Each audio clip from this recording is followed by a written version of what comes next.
Thank you very much. Corrected that thing earlier on with the moderator. It's national, not Nigeria. All right. All right. So also on that panel, panel 8, on environmental crimes and the threat to national and regional security is Rukaya Ibrahim. Rukaya Ibrahim is coming from behind. You can clap better for her as she walks to the podium. Also on the panel, of course, is the Executive Director of Claim Foundation, who is also here with us, Mr. Gad Peters. Thank you very much for joining us on this panel. We also have on this panel the representative of the Nigerian Financial Intelligence Unit, NFIU, on this panel. Please join us on the podium.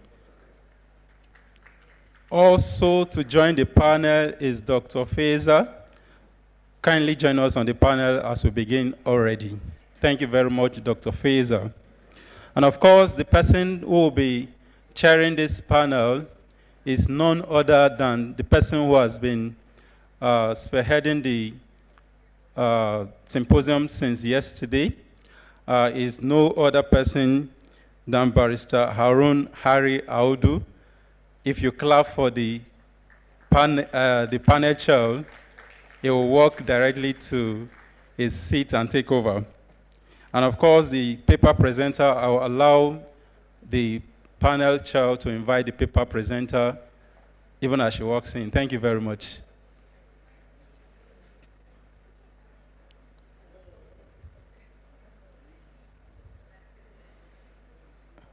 Panel chair, if you settle down, then you can invite the lead speaker. Oh, the lead speaker is already here. And she's walking back again. Well,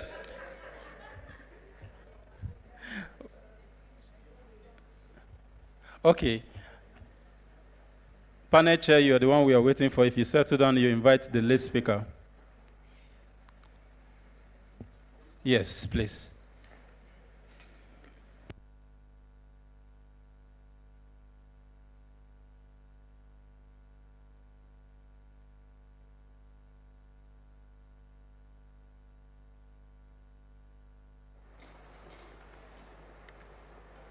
So we are hoping that the lead presentation will take a maximum of 15 minutes.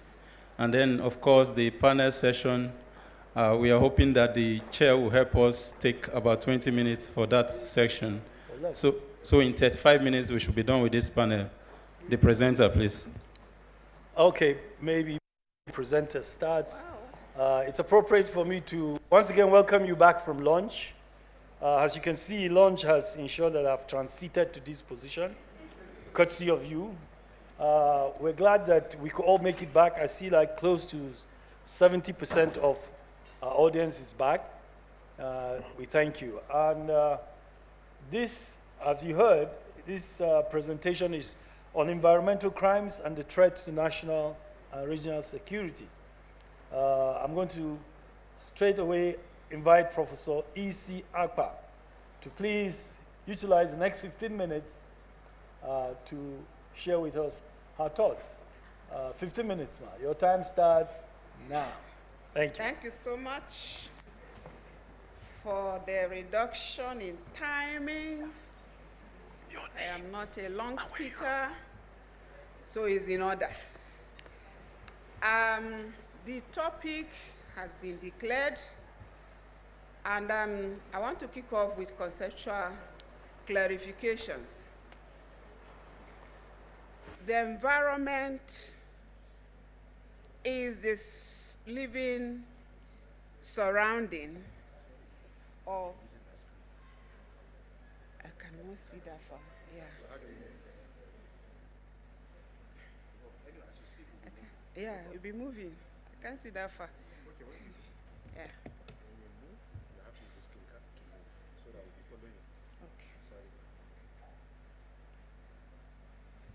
Welcoming you all. Okay, the presentations, we look at the conceptual clarifications, the causes, the consequences, and the link between environmental crime and national security, the cocoa of the matter, and then suggestions on how to ameliorate the crime situation. Many people since morning have identified so many linkages between terrorism, kidnapping, and other forms of organized criminality. And environmental crime is one of it. But before then, what is the environment? Environment is a living environment or surrounding of any living and non-living organism. It includes all conditions that influence an organism's life existence and even exit. And this thing called environment is constantly changing. It's usually considered the physical features, but then for us in the social sciences, it's important to also see the environment as also embracing the social aspect. And the components include the lithosphere, the biosphere, the atmosphere, and the hydrosphere, the four basic components of the environment. And then we are not just talking about the environment, we are also linking it to crime and criminality. And we look at two sides of crime definitions, the general or legal side to it, and then the social definition of crime. And going by the legal is an act committed or omitted in violation of the law for which there is a punishment upon conviction. This is legalistic, meaning that if there is no punishment, that cannot be described as crime. But for us to discuss the environmental crime, we have to look at the social definition of it. And crime is a behavior that violates the norms of the society. And what are norms? They are determined by society and include informal standards of rules that define people's should do or should not do activities. And what do norms consider? Norms vary. Norms are subject to interpretation, and norms change over time and from place to place.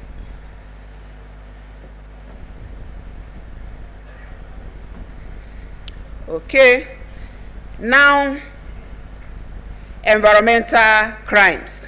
These are illegal activities that harm the environment and the inhabitants.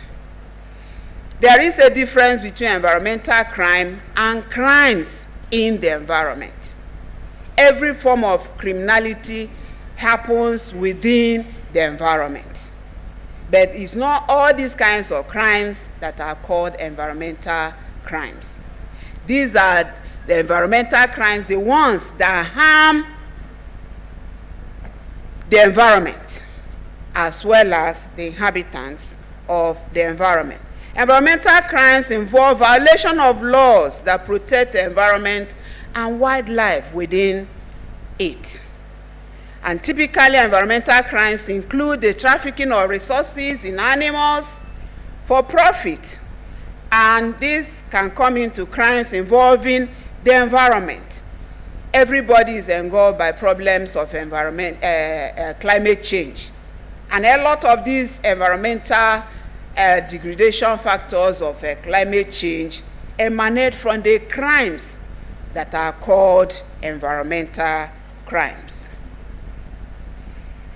How severe are the environmental crimes? Very severe, very, very severe. Environmental crimes, any serious growing international problem, a very serious growing international problem, because environmental problems have no boundaries. We talked about the component called atmosphere. There are no boundaries in the air, in the atmosphere. So one problem that emanates from an environment, give it some time, it will filter around the globe. So it's a very serious and is growing international problem. And all sectors of the society are affected, and they have negative impacts on security and development. When you talk about development, development does not take place in abstraction. It happens within the environment.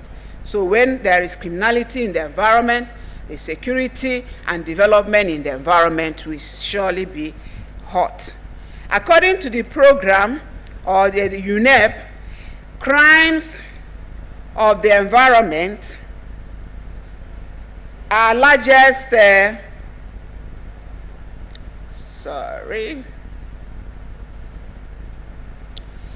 UNEP and Interpol considers environmental crimes as the fourth largest criminal activity in the world, and worth up to $258 billion US.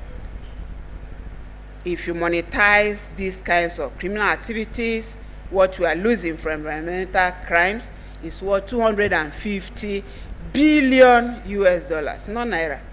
And it's increasing by 5 to 7% every year, to show you how severe a problem it is. And how do you classify environmental crimes? Pollution is one camp, one grouping. These are crimes that involve the release of harmful substances into the environment, to the atmosphere, such as the air. It can also be in the water or soil pollution. Examples include oil spills. My brother Ugoji really exposed so many things about oil criminality. And illegal mining. We came from Zaria, and Zaria is very close to Zamfara State, where enormous illegal mining activities are going on, meaning that enormous environmental criminality go on in those spaces. Wildlife crimes is another classification. There are crimes that involve the illegal trade, poaching, or killing of wildlife. At the local level, they will say hunters. At other times, they will say they are games. But those ones are not the real ones that hurt the environment so much. If the rate at which wildlife criminality goes on now was what it was when they were looking for a name to give to Ivory Coast, there wouldn't be any name as such, because I'm not sure there are ivories in Ivory Coast any longer. So they would have probably sought for another name to give to it. Forestry crime is another classification of environmental crime. There are crimes that involve the illegal logging and destruction of forests, and examples include deforestation. Honestly, this is one factor that gives rise to climate change. Honestly, and it happened from the local level to national level to international levels. From a woman just picking firewood to people gathering, woods at commercial levels. Then to the more important one, timber logging.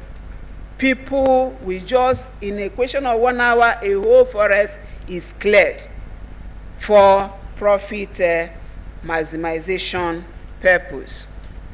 And so, if you want to look at these criminality activities on the environment, you see illegal mining, illegal logging, unreported and unregulated fishing, illegal dumping, trade of toxic waste, like happened in cocoa 1988.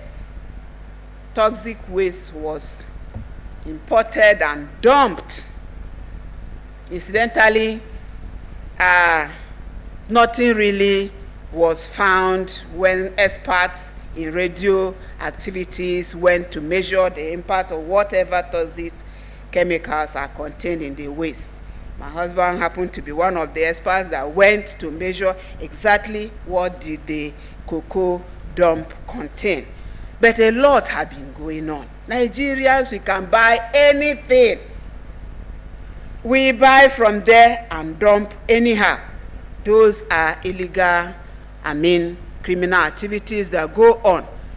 Then illegal wildlife and animal poaching, illegal production and trade of ozone layer depletion substances, pollution of the atmosphere, oceans, rivers, or the earth.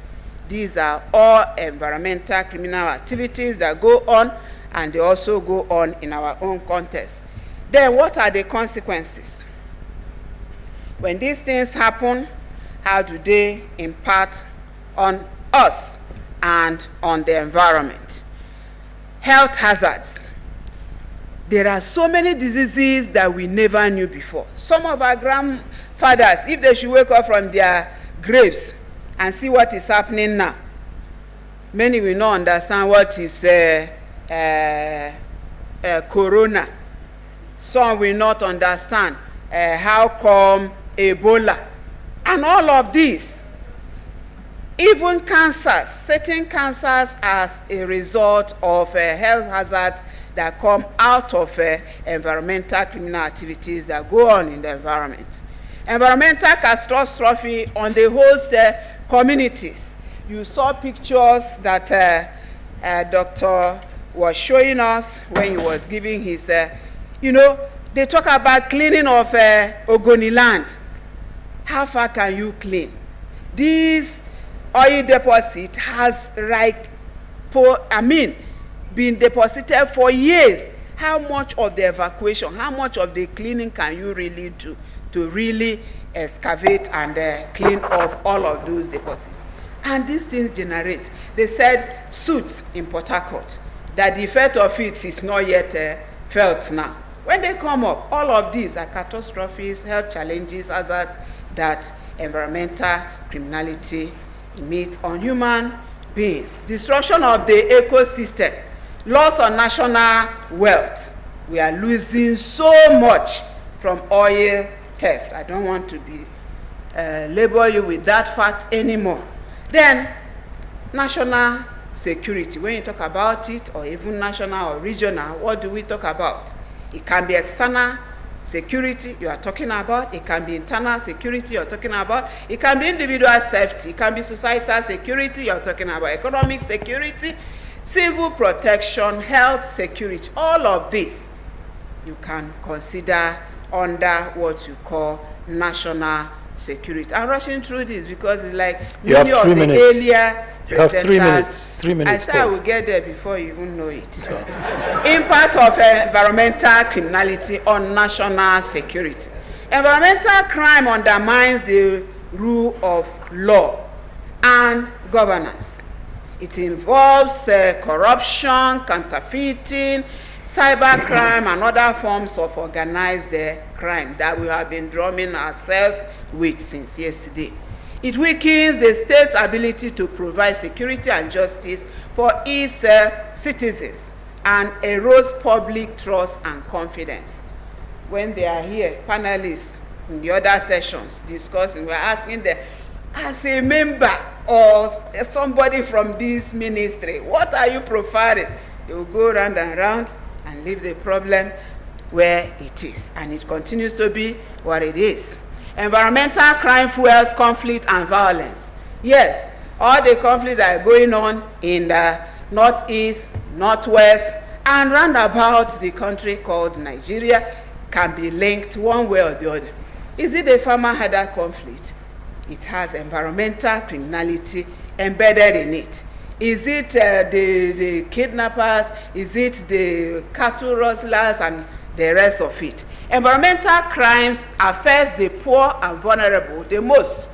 Why? Because the poor and vulnerable depend so much on environmental resource base to eke out their living. And so when such environments are degraded or invaded by criminals, definitely this set of human beings will suffer the most. Environmental crime also causes environmental degradation or oil spill, land degradation, water degradation, and what have you.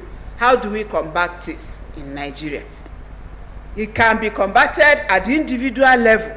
What do you practice? Certain practices that we engage in can help us. If you are the one that learns so much after certain kinds of food, take for example, food like turtle eggs. When you are craving for turtle eggs, meaning that there will be turtles to kill to harvest the eggs, isn't it? When you crave for exotic foods like shark fin soups, there are people who have that kind of craving. That means you must kill a shark to have shark fin soup, and so on and so forth. What else do you do apart from the individual level? At the national level, we should employ anti-money laundering legislations to punish offenders. We should monitor and use the communication satellites to, like locate where these thieves are. Area drones, remote trigger systems, thermal imaging cameras, radio frequency detection, and technologies that can scan over land and sea should be employed to dictate where these criminals are. They say in the night, dead of the night, you see jets landing in the forest of Zamfara State. What are they landing there to do? Use drones to locate what they are doing there and what really happens. Who are the people who are financing all of this? Get them. Punish them. Before you punish, in fact, name them to shame them. Yes, naming and shaming is one thing that we forget sometimes. Although some Nigerian thieves, politicians are no longer ashamed of anything.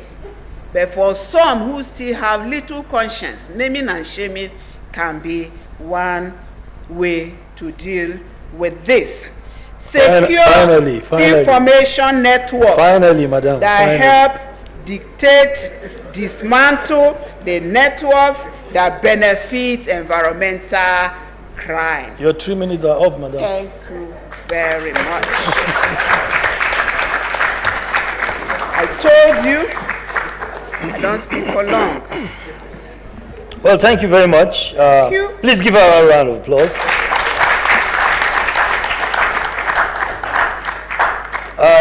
Without a doubt, her presentation was packaged to address the issue of environmental crime. So I think she's been able to highlight all of those, the type of crimes that we know occur in the environment. But she's also identified the threats to national and regional security. And again, very well outlined. But for the fact that we rushed her, I could see that she wanted to really take her time to talk about the various dimensions of the kind of threats that environmental crimes pose to us as a people, and again, the kind of impact it has across different touch points of the social economy. So at this point, I would like to do a simple assignment as chairman of this session. I do know that the panelists will have paid attention and heard what she said. I think that the important thing we need to focus on today now, as far as this conversation is concerned, is to return to our theme. And that's the challenge I'm going to throw to my panelists. I'm not going to articulate questions to you, but instead, I'm going to ask you, all of you, and I'm going to take your take. I want the audience to have your take in 3 minutes of how you think from what you have heard. Besides, you already know. So from what you know and what you have heard from this presentation, however short, how do we counter these emerging threats? What kind of institutions? Of course, she highlighted some of them, what needed to be done, including naming and shaming and the rest of them. I'm happy she recognizes how difficulty in our country has made thieves, big and small, shameless. So it's not just the politicians. It's an upward, downward thing. Panelists, I'm going to start with you, Mr. Gad Shamaki, who is the of the Clean Executive Director, Clean Foundation. Gad Peter, what is your take like I said, related to the theme for this symposium. Resilient institutions. How do we counter this threat? 3 minutes. Well, thank you. For me, basically, I think we need to do massive awareness. I know that in Africa and Nigeria, we're still struggling with the first generation of human rights. But the issue of environment is an issue of fundamental human right, but it's not at the level of the everyday human right, because today we're still struggling with impunity, brutality, harassment, and all of this. And so when you start talking to people to protect the environment, that sounds very strange to them. Quick example, couple of years ago, I was working in Kanu, and I usually travel from Jos and come back for a weekend. My wife puts on little beds, and one of the weekend I came back, she had slaughtered like 2. And I asked her what happened. She said, "You're ripe to eat." I told her no. That when I was in secondary school, I would go for 2 times before my mother will kill a chicken that has become fully grown. And I clearly told her that you're violating the rights of this chicken. Every day we go out, we buy small birds that we claim are big enough to eat. But nobody talks about that because we're in a hurry. Every day there is polythene bags everywhere that affect the soil. Nobody's talking about that. And because we are very religious people, I'm going to touch our sensitivity now. All of us wake up to put loudspeaker in our churches and in our mosques. We're not sensitive to the noise and the loudness of that to the environment. People that own clubs do the same thing. And all of these have negative implication on that. But you cannot talk about it in Nigeria because people will say, "What are you saying?" But in advanced country, you know that you can be arrested for noise pollution. But here, who cares? Road safety is here. There are dangerous vehicles in our environment every day. That when they lose out whatever is coming out of their exhaust, you run total, you just want to fall sick. We're not talking about how the hospital is. And like she rightly mentioned, all of the crises we're having in the Middle Belt and various parts of the country, they are tied to the environment. So for me, I think the basic thing first is to create massive awareness. People need to know. Agencies that have responsibility need to show themselves and come out clearly and keep creating awareness. It's not every day you come to a program and people are putting environment on the front burner for conversation because people think there are more pressing issues to discuss. But when we destroy this environment, who is going to, what's the future generation going to have? My final summation is that when you go to Lake Chad Basin now, even that water that used to be very popular where the fish is happening, is no longer there, but it's part of the problems. And so where are you going to get the fish for the future generation? And so thankfully for science and every other thing, not because of God's mercy, if we finish eating all of this chicken and fish, where will we get for the future? Because every day you go out for every event, people will slaughter chicken, people will buy fish. And then we need to start recreating them in our own way. So my submission, Mr. Chairman, sir, is that agencies that have responsibility must do their work. Media organizations must create massive awareness. We should create clubs in our schools where people value what environment is all about. And we should stop building on waterways because part of the floods we are having is because we are contesting with environment and we're putting pressure on nature. Thank you. Thank you very much. I'll take your cue from there and go to Kola Olegbenga Joshua. Because NESRIA, which is the National Environmental Standards and Regulations, very long name, Enforcement Agency. Between me and you, maybe I know I do listen to NTA from time to time, but I think that knowing what has happened in terms of demography and the generational changes, a lot of our younger people, the data says Nigeria is close to 70%, in fact, Africa, 70% young. You're not going to find these young people watching NTA. Where are you creating awareness for this generation who is going to, we keep telling them they're leaders of tomorrow. We're not communicating to them. Nigeria, Mr. Gad Shamaki has raised a fundamental issue about awareness. Having heard the professor and his submission about awareness, where is Nigeria in all of this? Thank you, sir. Thank you, Mr. Chairman. 3 minutes. As you said, the name is very long, and so it is a responsibility Huge. on the agency to ensure that we have a sustainably managed environment for sustainable development in Nigeria. On the issue of awareness, we are purely an enforcement agency, and just as it has been deliberated upon all this while, issue of environment is not a one-man show. is responsibility of all. And in the area of sensitization or awareness creation we talk about, currently in Nigeria, nationwide or nationally, we have a national stakeholder forum on issue of wildlife crime and forest, to combat wildlife crime, to combat wildlife and forest crime in Nigeria. And all the relevant agencies are part of this stakeholder forum, including the National Orientation Agency.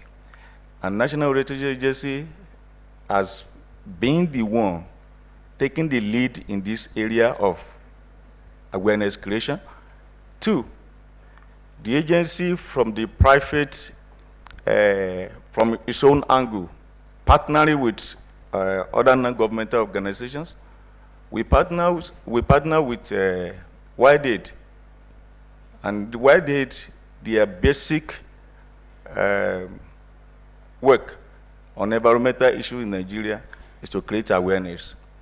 And if any of us here is familiar with Arise Television, you will always see that there's no time Arise will cast a news, and intermittently you will not see adverts on wildlife.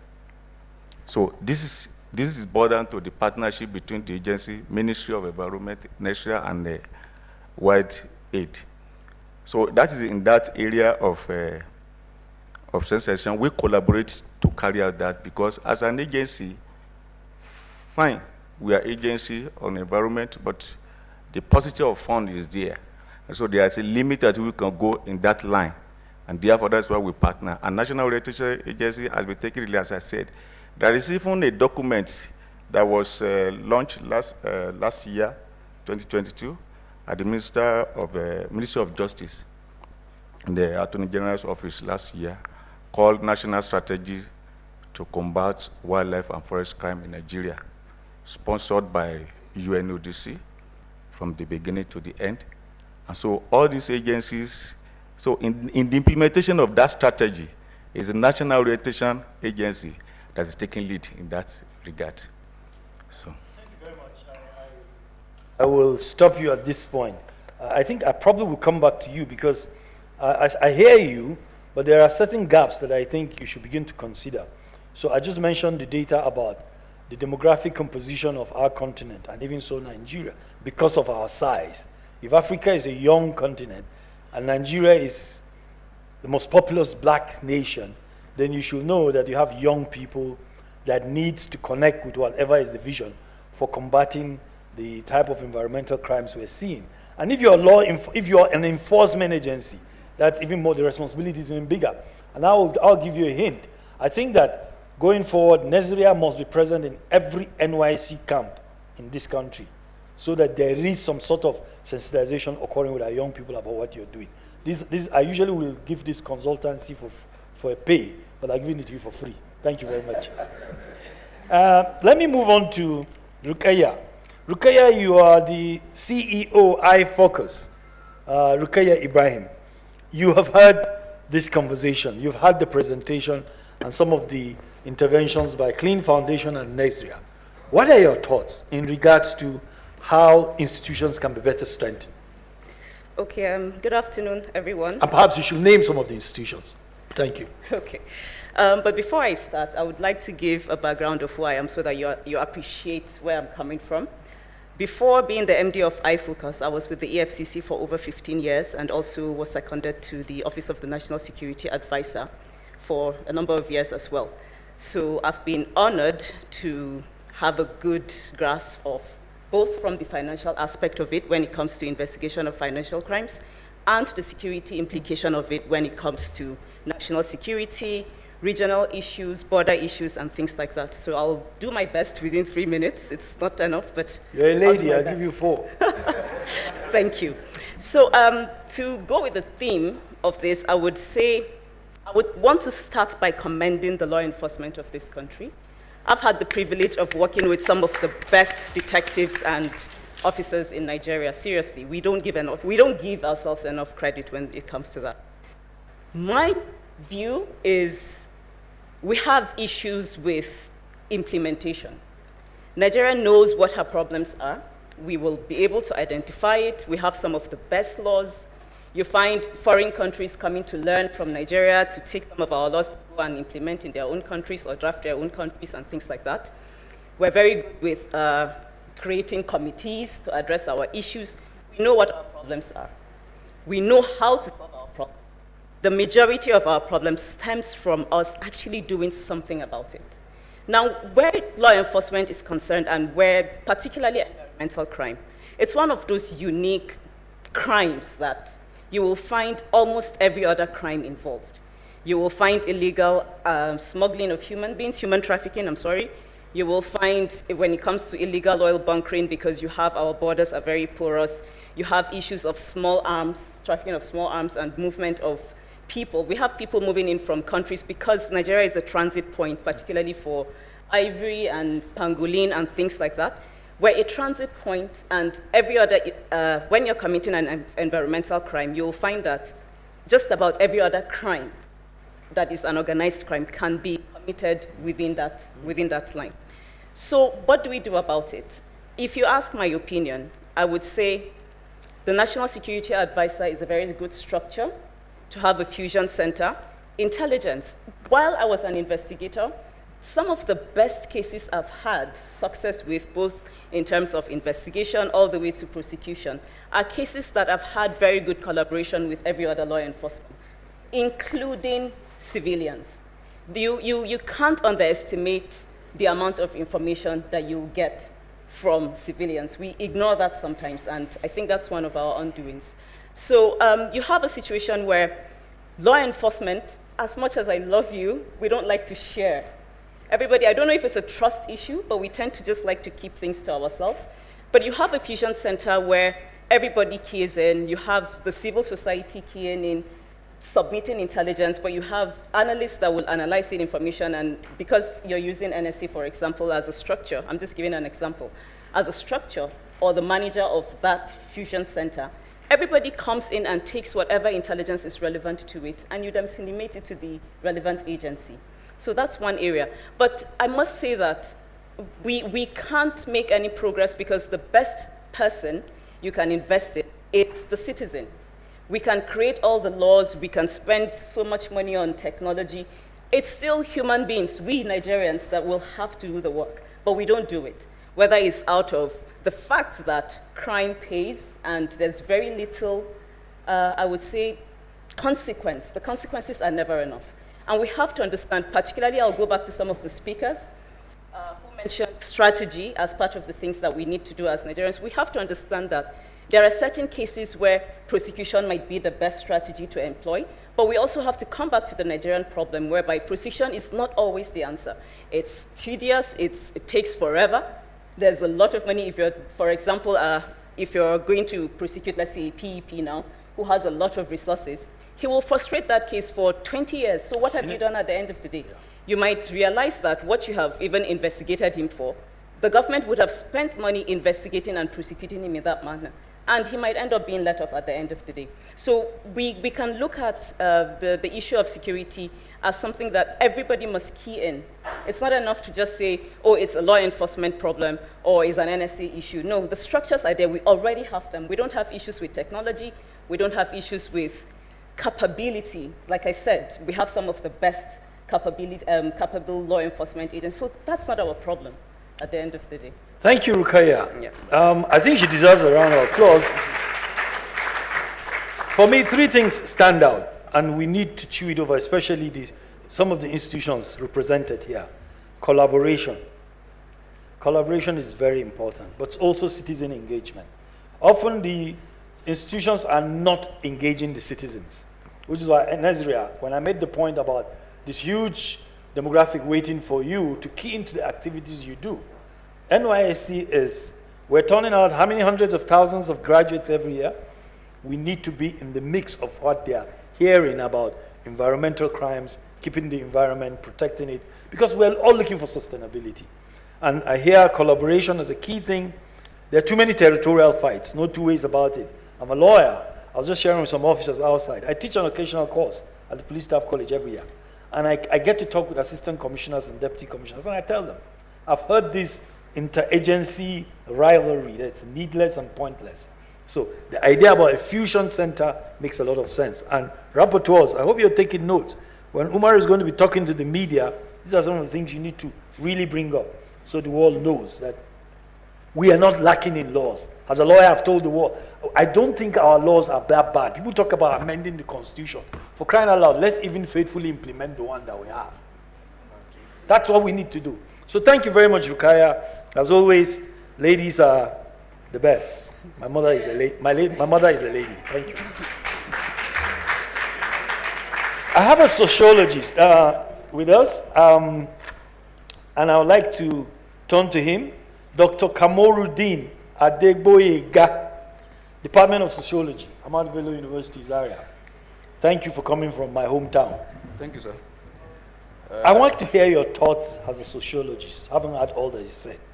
Faisal, I'll get to you in a moment. Thank you. 3 minutes, sir. Thank you, sir. But because you're from Zaria, 3 minutes, 30 seconds. Okay. Of course, this issue of environmental security is one of the key components of development. You cannot develop without environmental security. And when you look at MDGs, SDGs, among others, this is very important that as you are developing, you must be conversant of the environmental issue. And when you look at Nigeria, for example, for more than 3 decades, our developmental policies, programs are urban-driven. There should be a nexus between rural settlements and urban settlements. Today in Nigeria, most of the facilities that we can mention, they are largely centered in cities. And when you neglect rural communities, you pay heavily. Today, when you look at cities, everybody is running to the cities. State capital, federal capital, local government capital, among others. And when these cities are overpopulated, you are bringing room for crime and criminalities. Secondly, when you look at our development agencies, regulatory agencies, development partners, citing of some facilities, such as filling stations, issues of telecommunication masts, you see that most of these facilities are sited close to residential areas. And what are the consequences? They have health consequences. They also have consequences in terms of emergencies. Today, some cities see that filling stations just less than 100 meters to each other, and houses are close by. What happens if there's emergency? We know that fuel products are very, they are very deadly if there's any emergency. Look at our markets. Most markets in Nigeria, if there is emergency for Fighting equipment. Fire service, for them to even penetrate because of the nature of the no road network, among others, all these things are issues of environment. And because of the fact that our leaders, not only today leaders, for more than 30 years, they don't care about what happens within their localities. They are being driven by what happens in America. They travel to America, they travel to developed countries of the world. They see the way their countries are highly organized. But coming to Nigeria, they play politics. And there's no way you can continue when you neglect some part of the country. You're influencing. Today, schools that are good are not in rural areas. Health services are not in rural areas. And everybody, including Okada riders, so to say, wants to come to cities. And crime, criminalities are on the increase. All these things must be taken care of. If at all, we must address the issue of environmental security, because it's not just about security of the government officials. People, there's at least ecological, this of ecology, human beings and environment. If human beings are not protected within the environment, that development is nothing, just rhetoric. Thank you. Thank you very much. I think I'm really, yeah, please, go ahead, go ahead. I think that, Doctor, you touch a nerve there, because at the end of the day, there must be balance in how we approach the resolution of some of these environmental challenges. It is indeed true that our development pathway has tended to emphasize provision of amenities in the cities at the expense of the rural areas, where until recently the majority of our people live, where up until now the majority of our food is coming from. And so there is the need to have these sociological lenses in terms of appraising how we organize and deliver development. And it's connected with development control. I make the argument in Jos. If you know Jos, this capital city of Plateau State, it used to be one of the most beautiful cities in the country. Today, development control has been thrown to the dogs and is an urban nightmare, totally. And I had dinner 2 days ago with the Honorable Minister of the FCT. He's saying the same thing. He told me he came out at 3 a.m. upon being appointed minister, and he was shocked at what has happened to the city. I just hope he will do something about it. We neglect the environment, and that neglect leads to other crimes and other multifarious problems. Faisal, Dr. Faisal Dikko. Na hata Dikko zaidi ni ku. Allah sarki. Na ka tsana ne. Na Dikko karani. Yau mai da kai ka tsana. Dr. Faisal. Yes. I reserved you for last because it's NFIU. From all the conversations I've had, starting yesterday, there is a sense in which the NFIU is central to harnessing intelligence as regards to especially the financial dimension of crime. As we look at what's going on in the environment in our country, I don't want to go out and begin to look at the region. I think we should focus on Nigeria. If we can solve our problems, I think Africa will catch that cold. What is your take, given your experience, your work experience, exposure with NFIU, in regards to the financial incentives that tend to exacerbate environmental crimes? Thank you, Mr. Chairman. I hope I didn't confuse you. No, I'm not. Sometimes confused. I confuse myself. So. Go ahead, sir. So first of all, I would like to thank the organizers of this event for actually including the NFIU in this particular discussion, because if you go through the agenda, the NFIU was not initially penciled down for this. So thank you for allowing us to get crash this particular. To the presenter, also let me give a lot of credit, because I think that paper was well presented. It captured the essence of whatever it is we're discussing here today. From my own experience at the NFIU, I think one of the major things is to, first of all, identify your stakeholders. So for environmental crimes, the fact that the NFIU is dedicated to solving this problem, we have created a specific unit called the Environmental Crimes Unit to look into the aspects of environmental crime from the financial perspective, because this involves a lot of movement of funds, from within and outside the country. I would have loved if the Nigerian Customs Service was here today, because we work a lot with them regarding this issue of illegal wildlife trade and also other environmental crimes. Because the reality is that for environmental crimes, I think one of our speakers here, Rukaya, mentioned it, it is cross-border. No matter how you like to deal with the issue within the country, it also actually goes beyond that. Because within the country, there are certain particular, if you like, products from this sector that are more profitable when you sell them outside the country. Nigeria is a transit point. We have a lot of imports coming in through the ports. These imports normally sort of hidden where you have illicit, exotic wildlife and the rest of them. They move through Nigeria's borders and they move to other destinations. So the customs has been very helpful in this regard. We've been able to share intelligence with them. We've been able to secure some kind of convictions in that regard as well. So there's progress being made. And you also have to understand that people in this country, we have a high level of poverty. When you're talking about illegal wildlife trade, you find people selling bushmeat. This is very common if you go to the roads and some rural areas. People don't even know that they are selling something that is exotic. Poverty has driven them to that level. And the issue of awareness is very key in this regard. So beyond just the financial aspect of it, we have to look at the underlying causes of these problems.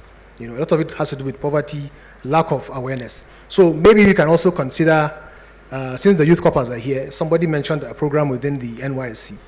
But even within the universities themselves, we could introduce maybe a module. I know during our days in ABU Zaria, your town, we used to have this GSP program. I don't know if it still exists up till now. You could introduce an environmental program so people understand the impact of this kind of environmental crimes, even at that early stage. Even at secondary school level, this can be introduced, you know. So just to help with that. Then with regards to policy coordination, first of all, you're talking about a threat. These environmental crimes are a threat to national security. So again, you have to go back to that fundamental recommendation number 1 of the FATF. You have to identify your risk. What is your risk? Your risk is you look at the threats plus your vulnerabilities. This will give you your risk. Do you understand enough about the risks of this particular crime in this country? You know, we have to do an assessment of that. It is from there we'll be able to know which areas are vulnerable and how to mitigate those particular vulnerabilities. And then we come up with action plan and strategies, which already has been done by the Ministry of Environment, which I have to commend them for that. I know one of the strategies was for illegal wildlife trade, but there has to also be coordination in terms of policy so that we don't act in silos and there is no cohesion in our policy. So I think this is my submission for now. Thank you very much, Dr. Faisal. Actually, Professor Ekpa, I'll get back to you in a moment because you give us a bit of your thoughts in reaction to what you've heard vis-a-vis your presentation. I want to keep the focus, if you like, put the fire under Nezria. Like he agreed with me, just a reading of their names speaks a lot. National environmental standards. First is about standards, and then regulations enforcement. So, with an omnibus name like that, I think that we need to hear a lot more from you. What is being done in regards to the various touch points of crime? There's pollution. Environmental pollution has been identified as a potential source for crime activity. Then, of course, illegal wildlife activity, illegal forestry, deforestation is on a huge scale. Illegal mining. If you talk to the state governors, they will tell you, well, we can't do anything because mining is under the exclusive legislative list. Meanwhile, in just about every state, there is illegal mining going on. This afternoon, I overheard Ambassador Wogo say there's about 40,000 Chinese in Nigeria. I told Umar, I think in Jos there are probably 5,000 or 10,000 of them because there's mining going there. So I think there may be more than that. It just speaks to the challenges we have. Nezria, 2 minutes.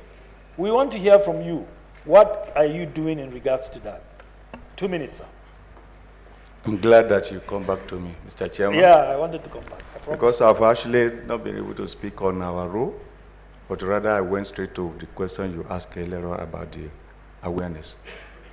And I will not also bore us much with much talk. But when it has to do with what have we done as regards to combating environmental crimes in Nigeria, we have pollution crime, we have wildlife crime. These are 2 basic crimes under environment. And as an agency saddled with such a responsibility, we, as of today, we can count on 34 regulations that were gazetted on environmental issues, both in brown environment and green environment. When I mean brown environment, I mean industrial areas of a part of the environment. Then green environment has to do with the aquatic, the terrestrial, and the amphibian part of the environment. Then, as you said earlier on, we established what we call environmental vanguard, whereby we establish green corps, terrestrial green corps, every adjoining community to a forestry. If you go to Taraba today, the adjoining community in Taraba, adjoining community in Kebbi, adjoining community in Zaria, Sokoto, and what are a few? We have Green Corps members, and these are villagers that you recruit into your... that were recruited and were educated and to serve as a mouthpiece for the agency Your vanguard. in their local. I'll stop you there. I think you make a point. It's interesting. I must commend you. Thank you. I'm sorry I have to put a stop to you there, but it does make sense to me, or it gets to me that there is some activity going on. I think it comes back, if you agree with me, to the issue of awareness. So perhaps in your next budget, you need to argue more for money, that you can create awareness, so that you don't tell us that you're handicapped for finances. Please get, are there senators here? Get the senators to appropriate money to this area so we can hear more about the work you're doing. Evidently, you're beginning to give us the evidence, and we appreciate it. Professor Ekpa, please give him a round of applause. Yes. Professor Ekpa, I give you 2 minutes to sum up your thoughts. 2 minutes. 2 minutes. That's 120 seconds. Okay, thank you, Chairman. Do you understand? Because you don't have a mic on that chair. Because they can't hear you. If you don't mind. Yeah, just quickly share your thoughts, 2 minutes, so we can wrap up this. There's another session coming up, so. The issues of environmental crime, going by all we have listened to, is very, very pertinent, severe, and if we must develop, and the development has to happen within the environment, we must be concerned about combating environmental crimes. There is so much leakages, oil theft, and the rest. And you know, our oil is the mainstay of our economy. 95% leaking away. We're only benefiting 5%. How can we grow? How can we develop? And all thanks to environmental criminals sabotaging the economy. And if you come to wildlife, it's the same thing.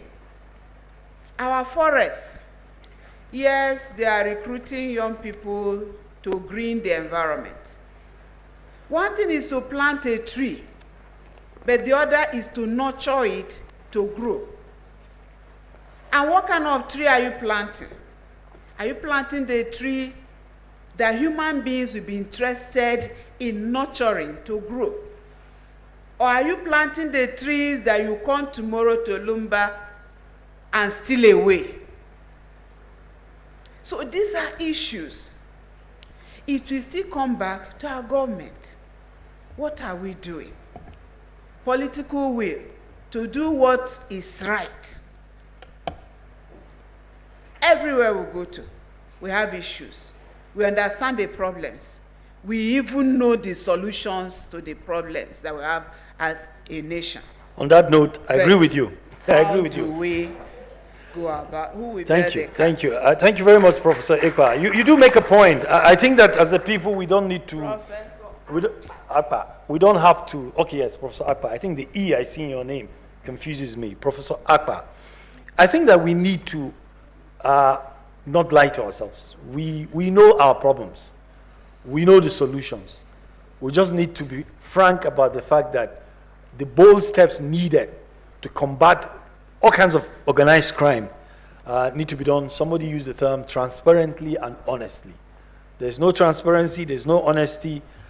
All our good intentions will come to naught. Somebody said the road to hell is paved with good intentions. On that note, I want to thank our lead paper presenter, Professor E.C. Akpa. We thank you very much. She deserves a round of applause. Thank you very much. Dr. Kamuruddin Adegboyega, thank you very much. Deserves a round of applause. Mr. Kola Olegbenga Joshua, thank you very much. A round of applause for him. Of course, Rukaya Ibrahim, I think she deserves a huge round of applause. Umar, better keep her very close, because we're going to need this kind of resource again and again. Dr. Faisal Diko, thank you very much, sir. And finally, my brother from Jos, my tag team. We don't commit crimes, we're just a tag team. Mr. Gad Peter, Executive Director, Clean Foundation, thank you very much. And to you, this wonderful audience, you are the best. Give yourselves a round of applause. Thank you very much.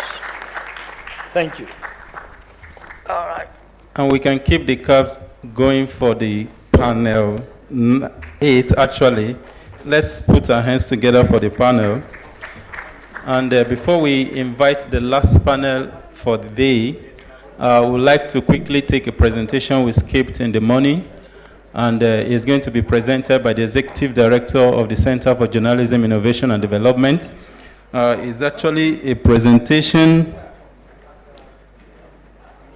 on the economy of violence and sustenance of violent groups in the Lake Chad Basin, and it's to be taken by Dr. Toby Oluwatola. Let's put our hands together for him as he takes over. Good afternoon. Can the slides be projected, please?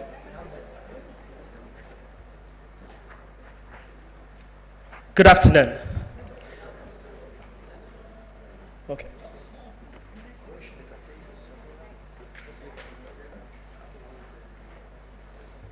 Okay, so good afternoon, and thank you so much for being a fantastic audience so far. First of all, I want to say a big thank you to Ciftiw and its director and founder, Sir Umar Yakubu, for this gorgeous gathering that he has convened, and for the very important topics that we're talking about. So just to skip very quickly, I'm going to get through this in about 5 minutes or less. So just to skip through it very quickly, first of all, a bit of an introduction. My name is Toby Oluwatola, Executive Director of CJID. CJID is a Center for Journalism, Innovation and Development. We're a media innovation think tank. We're also the publishers of Premium Times, the newspaper. We support a wide net of media organizations to do investigative journalism, very importantly, but also do things like technology, using technology to do more of democratic accountability. So this project that I want to just present very quickly is part of a project that is funded by the Open Society Foundation, where we're looking at the economy of violence and how it's affecting the conflict economy and how it's affecting people in the Lake Chad Basin, and very specifically how, following the money, how terrorists make money so that we can at least track some of their activities. Like the last speaker said, I think it bears remembering that the truth is a lot of these things we know where the problem is, but perhaps if they say sunlight is the best disinfectant, but perhaps if we shine some light on it, perhaps it can steer us into some action. So this paper that I'm just going to talk about is a paper that is on our website. It's called Economy of Violence and Sustenance of Violence Groups in the Lake Chad Basin. So if you just go to the CJID/publications, you will find the presentation. So I'll just go through the broad strokes of the findings of this particular work. There's still a lot of ongoing work, lots of investigations going on, but what we found so far I'll just present in very broad strokes. So we know the general basics, and I'm sure these statistics have been mentioned today, so I won't spend too much time on it. More than 35,000 people have died, 3.2 million people displaced, about 30 million people in the Lake Chad Basin. That consists of Nigeria, mostly the northeast region of Nigeria, Chad, Cameroon, and Niger Republic. I won't go too much. I won't read the slides, but we just to give a sense. The major terrorist chain in the region is obviously Boko Haram, founded in 2003, and we all know their activities, so I won't spend too much time on that. So just moving on, if this clicker will work. Okay, so terrorism financing really, in the context of Boko Haram, we think of it as the economy of violence, and it's really both the illicit and illicit ways through which terrorists have been mobilizing their resources. So that's what this paper really tries to talk about. I'm sorry. Okay, so what were some of the findings? So we found that obviously there are lots of legal activities that terrorists engage in to fund their activities. There's a lot of farming. They have own NGOs. They trade. They're sometimes in the civil service. They fish and do a lot of animal husbandry, pastoralism, and whatnot. Illicit activities, we see a lot of, obviously, smuggling, lots of kidnapping. We all have experienced, I've seen that, even if you haven't experienced it. Extortion, drug trade, logistics handling, and so on and so forth.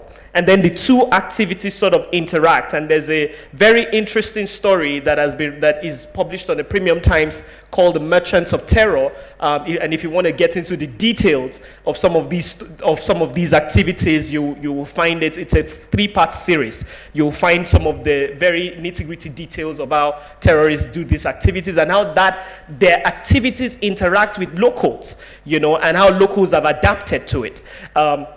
In that story, and even in the report, you also find a bit of that. So you see how the two activities interact. The produce from Boko Haram farms ends up in markets through logistics handlers, who also help to buy medicine, food, and so on and so forth.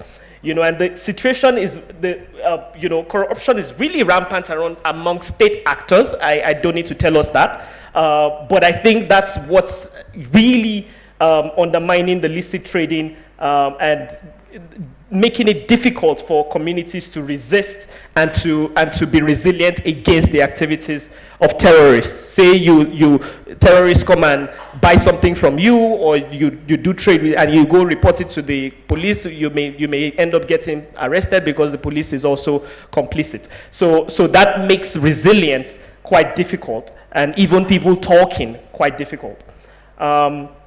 Just moving on. Okay, and like I said, some of the impacts of this economy of violence is that the groups get more resilient. The violent groups get more resilient because now they make a lot of money, both through legal and illegal means. Counterinsurgency responses sometimes have an impact on social economic activities of communities. And we mentioned 3 examples here, like restriction of movement and what that has, the effect of that on socioeconomic activities of the people. Bikes being banned, that also has an impact, and other things like that. And criminality ends up becoming a coping strategy for even the communities themselves, and then they also get recruited into these terror groups. And there's an unending changing dynamics of the conflict, and it has a disproportionate impact on women. And if we go read the story, you will see some descriptions on how that's happening, how the impacts are a lot more severe on women. So there have been quite a few proposals, and one I want to just actors to pay attention to is to address some of the negative, participation of security actors in this sector. I think that's going to be critical if we're going to make progress, but also things that allow communities build resilience. And this includes how we tackle, some of our counterinsurgency interventions and the impact that those have on communities and their resilience. But also, we need to also discourage some of the transhuman activities around nomadic pastoralism, and how that becomes a subterfuge for really terrorists moving around and oppressing communities. Couple other more recommendations before I wrap up. I think there needs to be a lot more work combining, security and development efforts, especially helping women and young women get involved, bringing them into the implementation of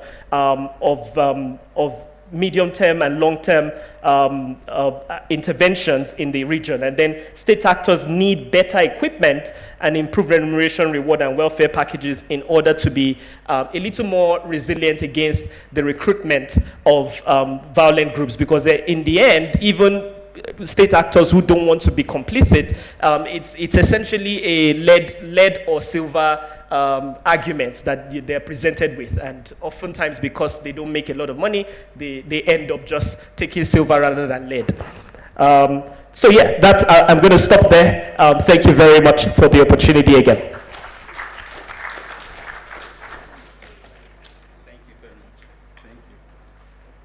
Thank you very much, Dr. Toby. Someone wants to ask question. I don't know if we have that time. Maybe we can take it, please. Yes. Go ahead, please. Is there a roving mic, please?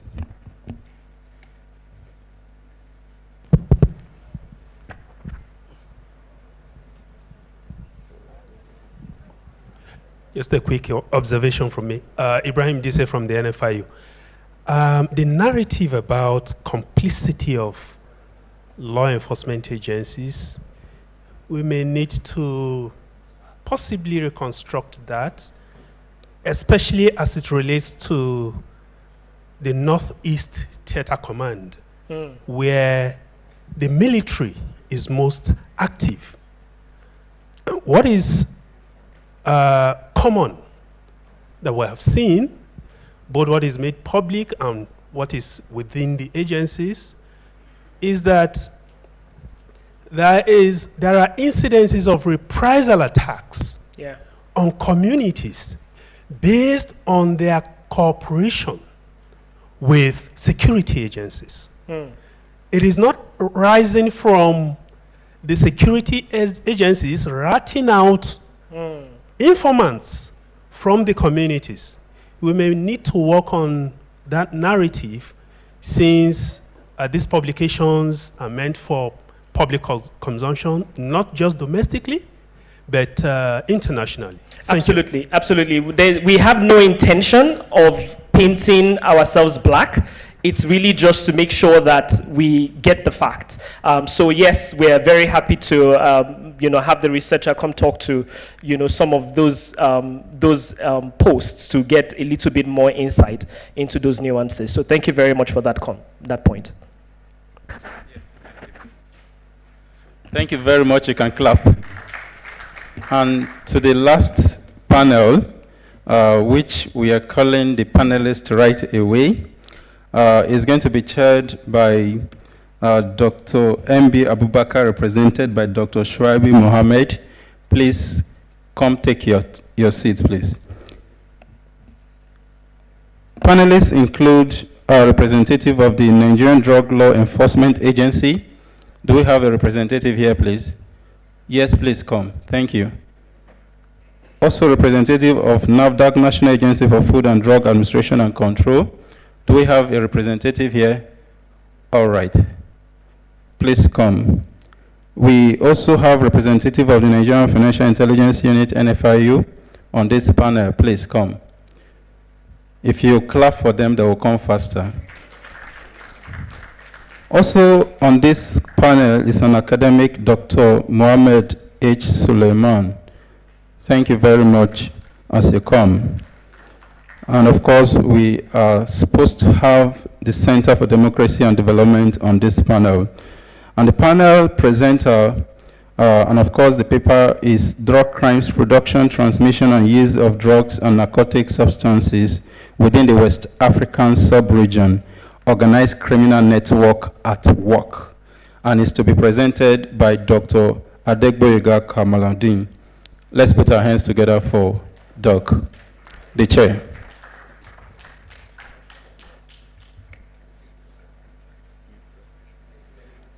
Yes, maybe before you go ahead, we have a target of ending by 5 p.m. And so that should guide you. If you can squeeze as much as possible, we appreciate. Thank you. You have 24 minutes.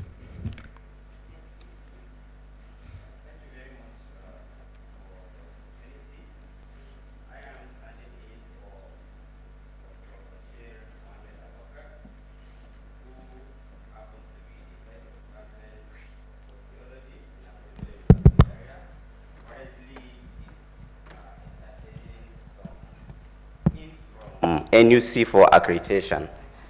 I will try my possible best to make sure that the panel discussion is done within the time allocated. The topic of this session's discussion is drug crimes, production, transmission, and use of drugs within the West African region. The presenter is Dr. Kamaru Adeboyeke, and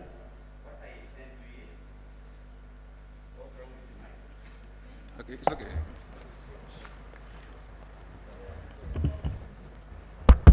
Okay.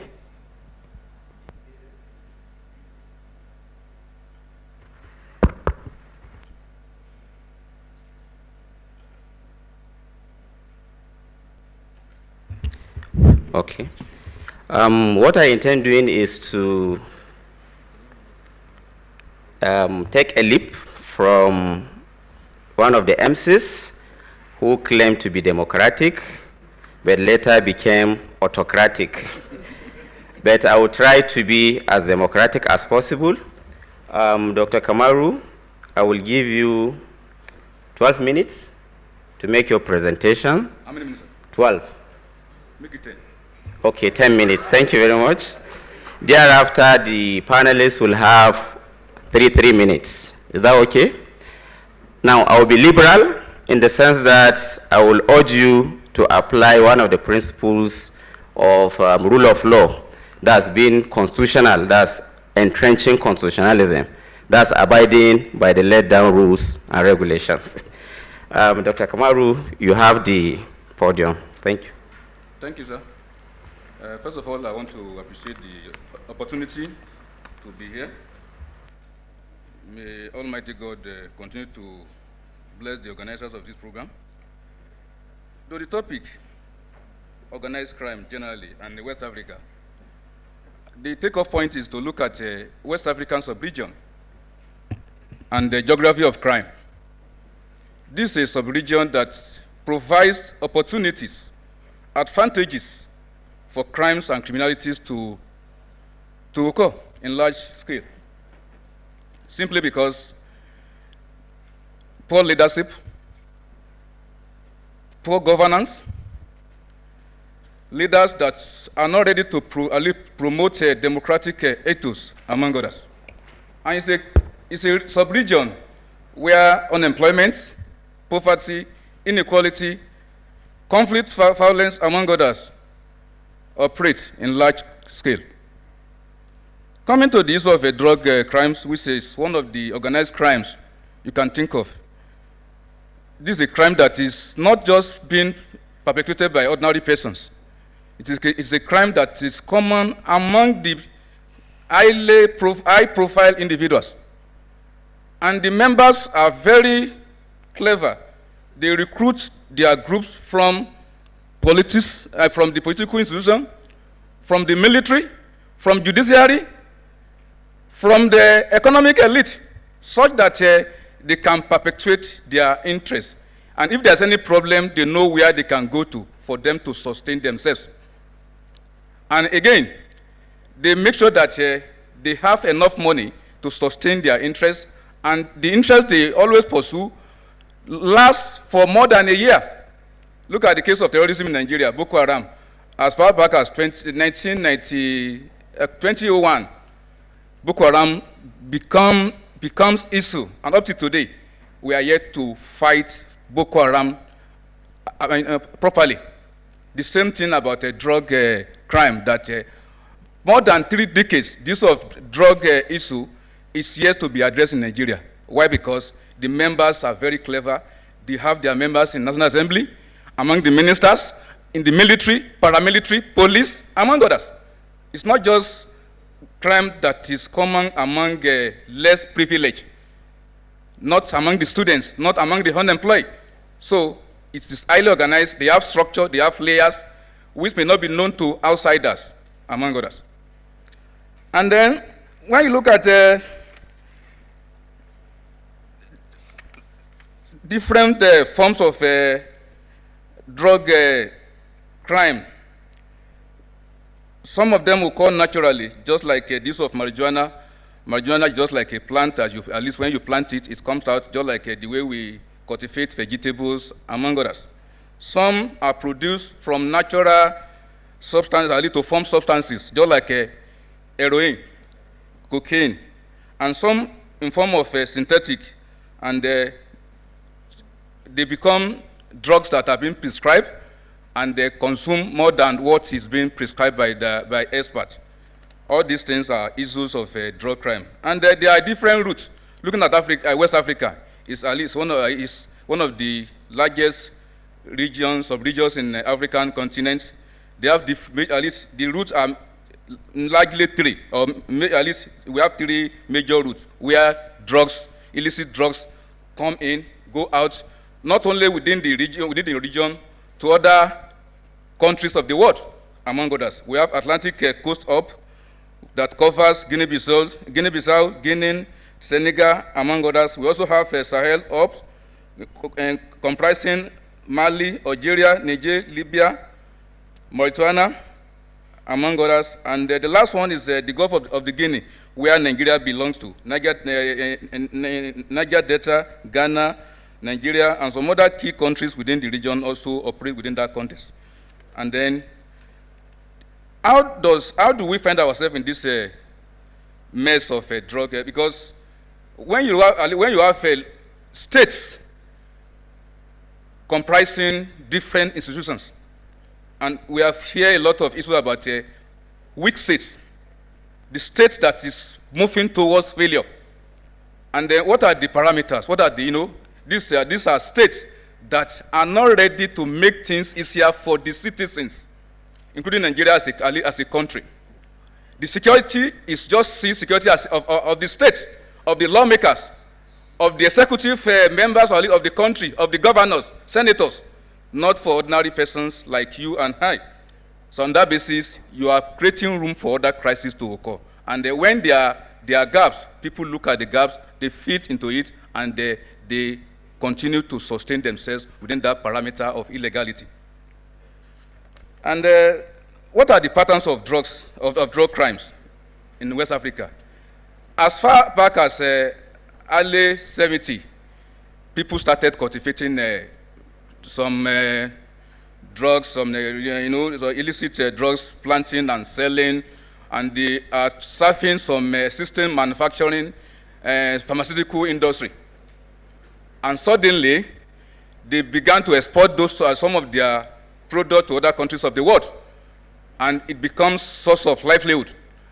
And again, not just about production, people began to consume some of these items illegally, and to the extent that when you go to our markets, places, motor parks, and different public spaces, drugs, illicit drugs are very common. At times when you see our law enforcement agency, drug law enforcement agency, that police roads, police highways, you ask yourself, do people consume drugs on highways? Why can't they go to markets, motor parks, where these things are highly common? And suddenly, it becomes a business for some people. They began to export it to other countries. They have foreign support, and it becomes a source of livelihood. And then, not only that, the money they are making from this business is being used to attract other vulnerable members. They use the money to buy houses, to buy beautiful cars, to marry beautiful women, or at least or men, as the case may be. And then people begin to say, so there's money in this, so it's better I join the group. Otherwise, I'll continue to suffer. And when you look at this country, for example, there are a lot of notable names which this setting will not permit us to mention because of ethics among others. Most of them are presently lawmakers, ministers, governors, commissioners, special advisors, generals, IG, AIG, among others. And you now ask yourself, how do we fight this crime when the perpetrators belong to the top echelons in their preferred professions? And beyond that, they have, just like oil theft, they have support from other foreign countries, from developed countries. They have agents that influence their movements in and out of the country. All those things are there. What are the implications of this problem on our national security? When drug crimes become order of the day, we know what follows. Number one, it does not present the image of the country properly. Your country is being, in fact, some people, once they travel out of this country, they say, are you from this country? Are you from Nigeria? Are you from Nigeria? You know, please stay, at least step aside, because we know you for this kind of attributes. It does not give us respect among the community of the nation. It affects our efforts towards productivity, because when people consume drugs in large quantity, they lose their senses and they become inactive. And of course, some people develop mental disorders in the course of consuming substances beyond realities. And another important thing is that it encourages capital flight, which is supposed to be a source of economic strength for the country. A lot of money are being taken away because this business requires money. It's not something you can just do with 1 million naira, 100,000 naira. You know, a lot of dollars exchange, all these things are involved. And lastly, it's about it's a security threat to individuals and to the nation. And then, what are the efforts that this region, sub-region, has put in place? Each of the countries have some law enforcement agencies. Nigeria, for example, we have National Drug Law Enforcement. And of course, you ask yourself, how far have they gone in terms of minimizing, neutralizing the movement of illegal drugs from Nigeria to other countries of the world? The issue is that there are challenges in terms of their strength, personal strength. You know, you are even, if not that, if you are not popular, you can't even know that there's what we call NDLA in Nigeria, because there are very few, and the activities are concentrated in cities, not even where some of these things are being processed. And of course, we give it to the current DG of the agency, in person of retired Colonel Bubamarwa, who is making enough effort to make sure that this problem is resolved. And other things in terms of collaborations among countries, there are a lot of effort to collaborate, notwithstanding this issue is becoming a recurrent problem. What is the way, Ali, what can we do looking forward? Number one, our leaders must be conscious of the security of the situation, that this problem is security threat. What can we do? Because if you don't consider something as a problem, you cannot solve it. Just like in Nigeria, poverty. Our leaders do not even see poverty as a problem. Because you say there's no money, for example, there's no money for you to address what masses are facing. But lawmakers have money to buy expensive cars for themselves. Who is fooling who? And you cannot guarantee security when masses are suffering. Of course, security in Nigeria is for the state officials. You only hear that lawmakers are kidnapped. You only hear that governors are kidnapped. You only hear that the president is kidnapped. They are kidnapped, so that you know that this problem is very fundamental. Secondly, there's need for us to respond to this matter because the wealthy individuals are involved. Of course, public awareness is important. And also, we need adequate financing. If you must fight this problem, government must be ready to release money and monitor the money release so that the money is not being diverted to other individuals. Those are the issues that need to be done so that this thing does not continue as our major problem, because it does not give us a better image as a country that is ready to develop. Thank you. Thank you very much, Dr. Kamaru. What I will do, I will not, give my interventions. I will allow all the panelists to discuss the issues of concern.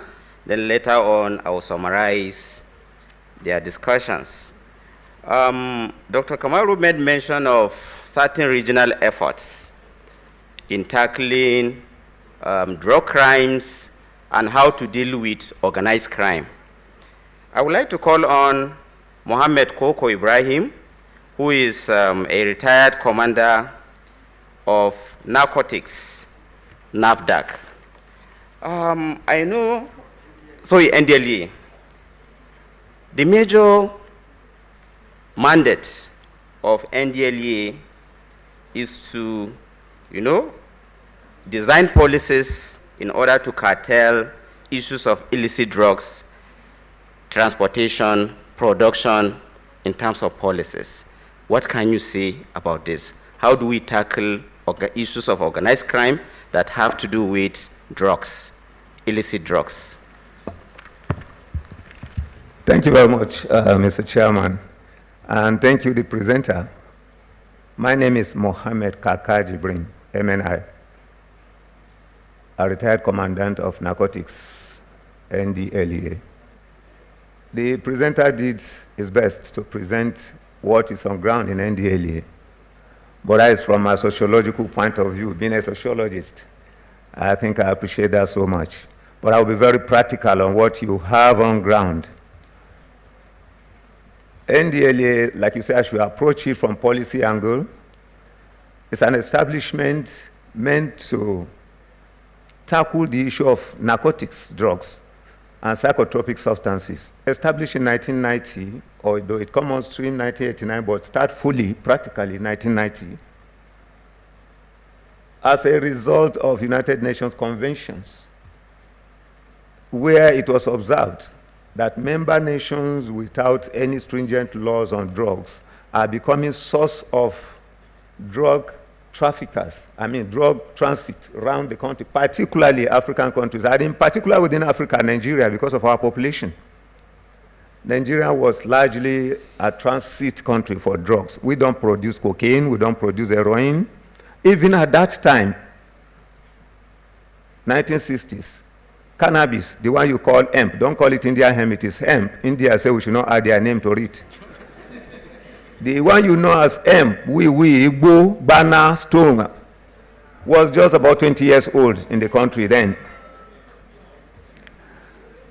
And after the establishment of NDLEA, it was discovered that cocaine was largely being moved to Nigeria from South America. And heroin was being moved to Nigeria, or West Africa particularly, from Southeast Asia. The same axis where cannabis come from, hemp come from, Southeast Asia. Because the history of hemp in Nigeria is that it came in through the soldiers who went for the Second World War. That's a long one, we're not going to go into that now. But immediately, the early effort started. We discovered that the quantity of drugs that have been pumping into the country, the cocaine and heroin, as a result of this new NDLEA effort at that time to combat the spread of these things, the taking out of this drug, because as you know, it was already damaging the image of the country to the extent that by 1980s to early 90s, 2 Nigerians were assassinated, were killed by the military regime in the 80s, and we all started shouting, that is too punitive, just for carrying drug, you are killing people. You remember those 2 people killed at General Buhari's regime? And then the laws have to be amended to say, okay, it is no more death penalty, it is now life imprisonment. Then we come to the issue of policy you should address.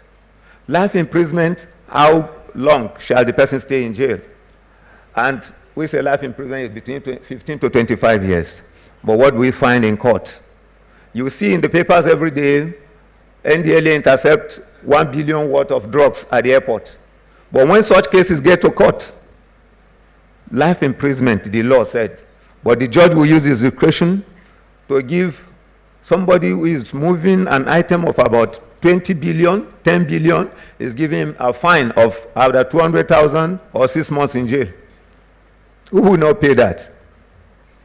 So the policy as it is, say 15 to 25 years for life imprisonment, but the courts reduce that to 5 years, 3 years, 6 years, or pay a fine of 200,000 and go for an offense of 3 billion or 10 billion naira.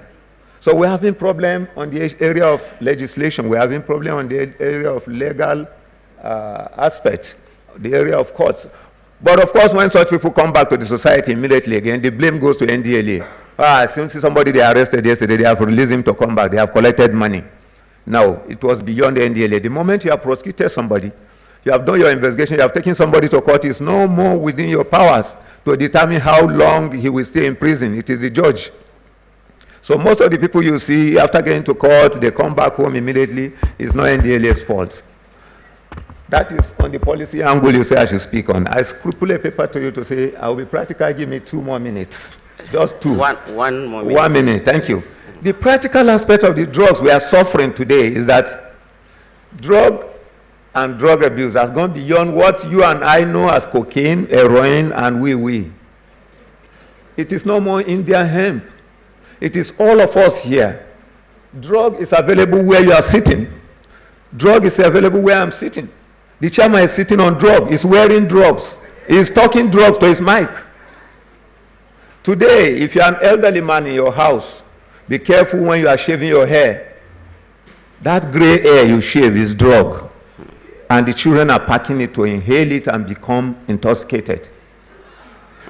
Today, if you have animals in your house like goats, rams, be careful with their excreta.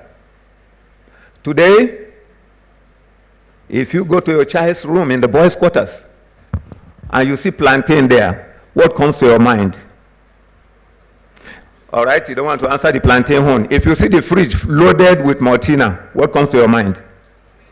It's for entertaining his friends, it's a soft drink for him. Lies. If you find that Maltina always filled up in his fridge, it's for intoxication, particularly if he mixes it with some other substance called Maggi.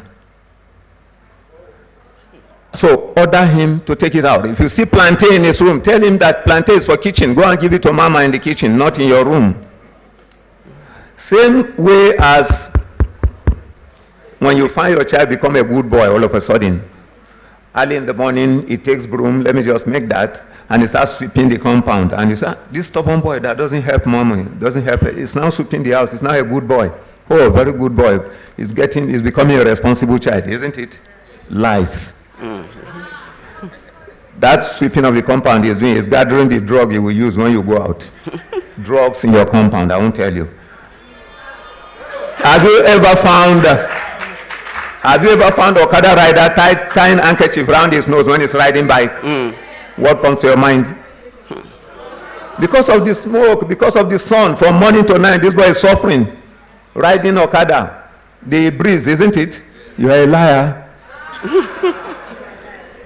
That fuel, petrol in the tank of his machine, when he's not carrying any person, he park aside, remove the handkerchief, soak it in the tank, squeeze it out, and tie it around his nose. As he's riding, the inhaling of that petrol makes him high. So he's on gear, machine is on gear. Who is riding who? Should I continue? Have I finished my 1 minute? No, yes, you have. We'll meet another day. Yes. We'll meet another day. There are a lot of things the children are using now to destroy themselves. That they didn't need your money to buy cocaine and heroin or Indian hemp. They don't need your money. Those things are available within them, within your households. So watch out, parents. Be very careful. I will have had a whole lecture on this, but the time is so short. Thank you. Thank you very much. Please, can we give him another round of applause for sharing these wonderful and practical experiences. Having said this, Mohammed Kaka Jibril, thank you very much. And he made mention of various forms of drugs. Having heard from Mohammed Kaka, I will go straight to Jamila Mukhtar, who is from the narcotics unit. What is NAFDAC doing in order to tackle this issue of, most especially, these new forms of drugs? Good you afternoon. Have 3 minutes. Okay.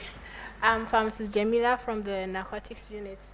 As we all know, NAFDAC is mainly concerned with the regulation and control of drugs, foods, and other regulated products. Now, NAFDAC is concerned with the licit drugs. That is, those that have medical and scientific purposes, like the tramadol and other narcotics, which actually have importance. I mean, they have uses in the hospitals. Now, we all saw the video some years ago about the issue of tramadol and how it became a menace in Nigeria. So one of the things NAFDAC did was to approve the classification of tramadol to be like a nationally controlled drug. Although internationally it is still not a scheduled or controlled drug, but within Nigeria, special focus has been put on it, and it is now an internationally controlled drug.